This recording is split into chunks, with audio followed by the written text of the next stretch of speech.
बेलपत्री का अग्रभाग, जैसे ये बेलपत्र है मान लो, इस बेलपत्र का ये जो अग्रभाग होता है, जहां से पत्ती का आप अगर देखेंगे, स्मरण करेंगे कि अगर एक पत्ती टूटना, पहले लोग बड़ी गलतियां करते थे। आंवला के पूजन करने गए, आंवले के वृक्ष की पत्ती तोड़ ली। पुराण की कथा कहती है, विष्णु पुराण, अग्नि पुराण, पद्म पुराण कहती है, गर्ग संहिता में यहां तक वर्णन करा गया है। स्कंद पुराण में भी कहा गया है कि आंवले के वृक्ष की जिस दिन पूजन करें, आंवला अगर ऊपर से नीचे गिर जाए, आपको प्राप्त हो जाए, तो भले उसका सेवन करो, भले उसको रख लो, पर आप आंवले नवमी के दिन आंवले को भी नहीं तोड़ना चाहिए। आंवला नवमी के दिन आंवले को भी नहीं तोड़ना चाहिए। अच्छा, बहू बेटा को यह भान नहीं होता कि जिन माँ बाप ने जोड़ा है, अगर वो लुटा भी दें तो सत्ता तो उन्हीं की है ना, दौलत तो उन्हीं की है, पैसा तो उन्हीं का है। जितना जोड़ा वो माँ बाप ने जोड़ा, अगर वो लुटा भी दें तो ये उनकी मर्जी। पर बहुत कम माता पिता ऐसे होते हैं जो अपने ऊपर सही मायने में खर्च करते हो। बहुत ध्यान देना महाराज। जोड़ा जोड़ा जोड़ा जोड़ा, आखिरी में छोड़ा, इतना बड़ा फोटो टंगिया, फोटो नीचे तुम ऊपर, हो गया कल्याण। तो उससे ज्यादा और होगा क्या? क्या मतलब?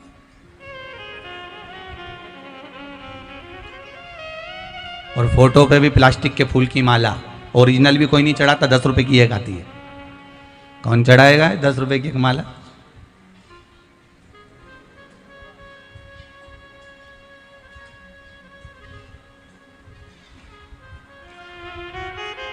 ₹300-400 महीना का कौन खर्चा करेगा?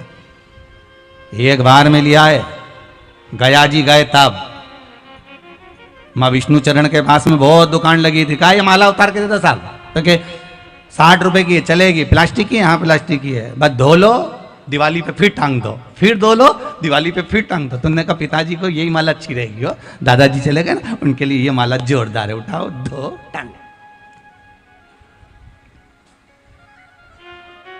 हंसो मती, एक एक माला अपने को भी टंगने वाली है, आज नहीं तो कल टंगेगी, टंगेगी तो सभी। माला किसको नहीं टंगी, टंगना। पर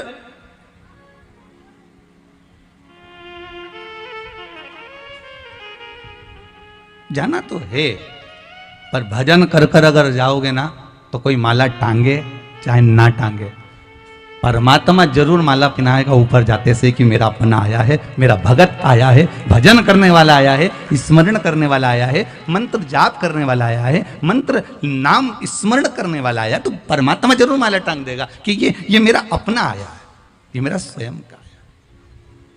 और 84 लाख योनियां काटने के बाद मनुष्य की देह मिलती है, और मानव की देह मिलने के बाद भी अगर ब्राह्मण का जन्म मिल जाए तो उससे बढ़कर कोई सुख नहीं है। और उस ब्राह्मण के जन्म को पाने के बाद अगर आप उसको गंवा दो मदिरा पान में, मांसाहार में, वेश्यावृत्ति में, जुए में, तो ये आपका जीवन फिर वापिस नरकों से भी बदतर हो जाता है, नरकों से भी बदतर।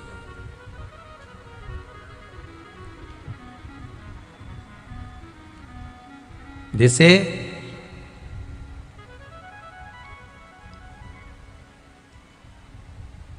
बेलपत्री का अग्रभाग,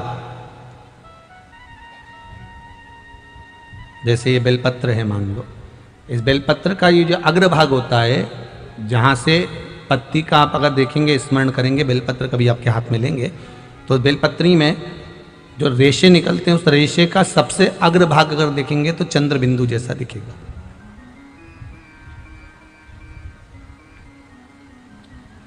अग्रभाग। जब हम शंकर भगवान को बेलपत्र समर्पित करते हैं, और समर्पित करने के बाद जैसे कोई विशेष रोग है, बहुत ज़्यादा तकलीफ हो रही है शरीर के अंतर्गत, और वो रोग नहीं मिट रहा, तो इस अग्रभाग में शहद लगाकर भगवान शंकर को समर्पित करा जाता है। उस बेलपत्री को वापस लाया जाता है। अग्रभाग का टुकड़ा जिसमें शहद लगा होता है, उसको पोंछकर चाट लिया जाता है। उसके 5 या 10 मिनट बाद बेलपत्री का बीच का जो पत्ता होता है उसको खा लिया जाता है। कोई विशेष रोग है, बहुत तकलीफ है, बहुत कष्ट हो रहा है शरीर के अंतर्गत, कोई असहनीय रोग उत्पन्न हो गया, जैसे कोई नस दब गई हो या शरीर के अंतर्गत कोई घुटना ही बहुत दुख रहा हो या एड़ी ही दुख रही हो या कंधा ही दुख रहा हो, उसके लिए अग्रता है।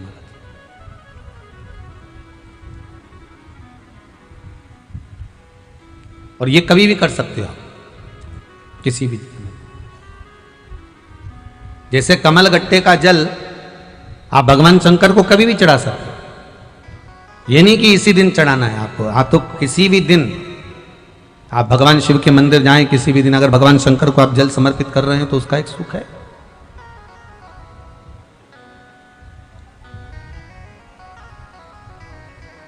अगर व्यापार नहीं चल रहा है, आपकी दुकान व्यापार व्यवसाय बंद पड़ा हुआ है, तो आप किसी के सम्मुख में जाकर हाथ मत फैलाना कि मुझे रुपया चाहिए, मुझे पैसा चाहिए। आप तो एक कमलगट्टा पानी के जल में पात्र में डाल लीजिए और उसका जल शिव जी को चढ़ाना प्रारंभ कर दीजिए। अगर ये भी नहीं कर सकते तो कमलगट्टा शिव जी को चढ़ाकर फिर आप जल चढ़ाना प्रारंभ कर दीजिए। आपको केवल 2 हफ्ते करोगे, आपको धीरे धीरे धीरे धीरे अपने आप आपकी व्यापार, आपका व्यवसाय, आपकी दुकान स्वयं चलना प्रारंभ कर देगी। आपको किसी के आगे हाथ नहीं जोड़ना पड़ेगा कि तू मुझे रुपया दे, मुझे धन दे, तब जाकर मेरा काम होगा। शिव भक्ति में आप जो समर्पित करते हैं भगवान शंकर उसे स्वीकार करें। शिव भक्ति में बिंदुक ब्राह्मण था, देवराज ब्राह्मण था, पर ब्राह्मण कर्म से वंचित हो गया था और ब्राह्मण कर्म से वंचित हुआ, चोरी का धन लेकर आया तो कहीं दीवार पर से नीचे कूद रहा था, पानी के अंदर चले गया। शिव महापुराण की कथा कहती है 3 तरह से मरे हुए व्यक्ति को मोक्ष नहीं है। पहला पानी में डूबकर मरा हुआ, दूसरा सर्प के डसे से मरा हुआ, तीसरा स्त्री के हाथ से, नारी के हाथ से मरा हुआ। ये 3 तरह से मरे हुए व्यक्ति को मोक्ष नहीं मिलता। 3 तरह से मरा हुआ व्यक्ति वैकुंठ नहीं जा सकता, मरने के बाद उसकी गति सुधर नहीं सकती, ये दुर्गति हो जाती। कौन कौन सा? पहला, जम के बोलो, पानी में डूबकर मरा हुआ, दूसरा सर्प के डसे से मरा हुआ, तीसरा स्त्री के हाथ से, नारी के हाथ से मरा हुआ।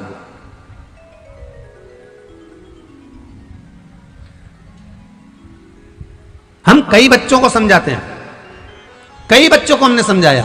कहीं का बच्चा आया, गुरुजी मैं ओके बड़ा स्नेह करूं और वो मुझे धोखा दे गई, मैं तो मर गया। हम के मर मत जाना, शिव पुराण में लिखा है छोरी के चक्कर में, स्त्री के चक्कर में, स्त्री के हाथ से मरा हुआ प्रेत योनि में पड़ा रहता है, मुक्ति नहीं होती, मोक्ष नहीं होता, ना वैकुंठ जाता ना नरक जाता, बीच में लटकता रह जाता।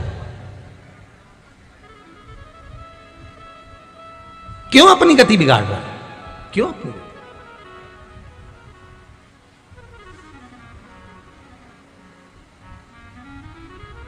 महाराज फिर कहा, अब ये बिंदु पानी में डूब गया, मर गया, प्रेत योनि में पड़ गया। प्रेत योनि में पड़ गया तो इसकी गति कैसे सुधरे? धर्मपत्नी ने अंतिम संस्कार वगैरह करवाया। वो भगवान को नहीं मानती थी। नहीं होते कई लोग जो भगवान को नहीं मानते। दुनिया में सब तरह के लोग मिलेंगे, शेर घाटी में भी होंगे, ऐसे नहीं है कि नहीं होंगे। आप रोज रोज मंदिर जाओ तो दुनिया के लोग कहना चालू कर देते, अपने आप को सती सावित्री समझती है, जब देखो जब मंदिर में मिलती, इसके बाद तो कोई काम ही नहीं है, दिन भर शंकर जी भला और ये भली, और बचा कुचा था तो वो सियोर वाला महाराज 24 घंटा कुछ ना कुछ बताता ही रहेगा।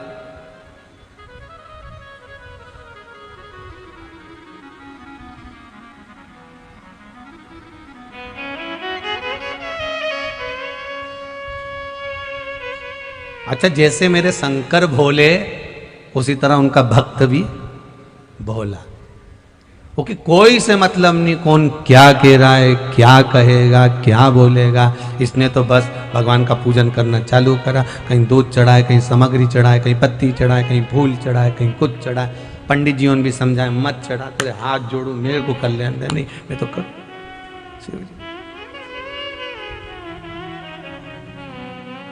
बिंदु की धर्म पत्नी शिव को, भगवान को भक्ति में कहीं डूबी नहीं थी। पति प्रेत योनि में पड़ा हुआ था। सारे गांव के लोग मिलकर काशी जा रहे थे, ये भी चली गई काशी। दुनिया के लोग काशी दर्शन करने जा रहे थे। इसने सोचा मैं काशी काहे के लिए जा रही हूँ, तो कहा मैं मेरा मन वैसे ही तो भगवान में लगता नहीं है, तो एक काम करूंगे काशी में जाके वहां पे कपड़े अच्छे मिलते हैं, साड़ी अच्छी मिलती है, जोरदार खरीद लाऊंगा। कौन सी साड़ी बोलते हैं उसको? बनारसी। काशी जाऊंगी तो कुछ वस्त्र खरीद लूंगी।